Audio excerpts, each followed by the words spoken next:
বহু বছর পর দেশে আবারও ফিরে এসেছে বোমাবাজি, ককটেল বিস্ফোরণ, বাসে জীবন্ত দগ্ধ হওয়ার শঙ্কা।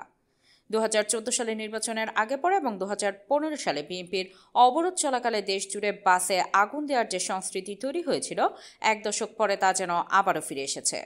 বিশেষত ঢাকা ও এর আশেপাশের এলাকায় প্রায় প্রতিদিনই বাসে আগুনের ঘটনা ঘটছে। আতঙ্ক ছড়িয়ে পড়েছে নগর জুড়ে, ভয় আর অনিশ্চয়তার মধ্যে রয়েছে সাধারণ মানুষ। ঘটনাগুলোর সময় বিভিন্ন ভিডিও সামাজিক যোগাযোগ মাধ্যমে ছড়িয়ে পড়েছে। দেখা যায় আগুনে জ্বলছে বাস, চারিদিকে ধোঁয়া আর আতঙ্কে দৌড়াচ্ছে যাত্রীরা। রাজধানীর যান চলাচলও পড়েছে মারাত্মক প্রভাব। ঢাকার পরিবহন সংশ্লিষ্টরা শুধু নন, আতঙ্কে দিন যাপন করছেন রিকশা চালকরা।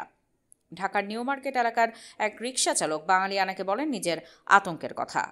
তিনি বলছেন, ইনকাম নাই, তারপরে মানুষ বোম মারছে, মানুষজন আসছে না শহর বন্দরে। এই কারণে আমাদেরও সমস্যা, এমনি জনগণ সবার সমস্যা। আগে যেভাবে লোকজন বেরোচ্ছে এখন সেভাবে বেরোচ্ছে না।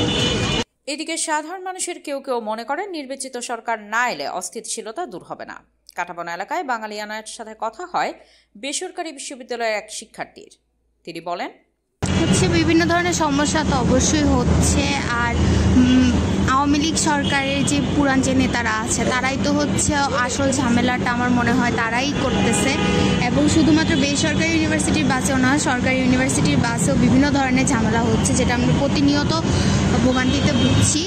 এবং শুধু তাই নয়, পথচারী, একজন সাধারণ পথচারী হিসেবে শুধুমাত্র যে ইউনিভার্সিটিতে যাওয়ার ব্যাপারটাতেই যে ঝামেলা হয় এমন না, এখানে আশেপাশে কোথাও আমরা গেলাম সেই ক্ষেত্রেও আমাদের একটা ইনসিকিউরিটির মধ্যে থাকতে হয়, একটা সেফটি ফিল হয় না। তো আমার মনে হয় যে একটু তাড়াতাড়ি নির্বাচন হওয়া প্রয়োজন এবং নতুন সরকারে আসা প্রয়োজন, যাতে নতুন সরকার আমাদের ভালোভাবে আমাদের সেফটি দিতে পারে।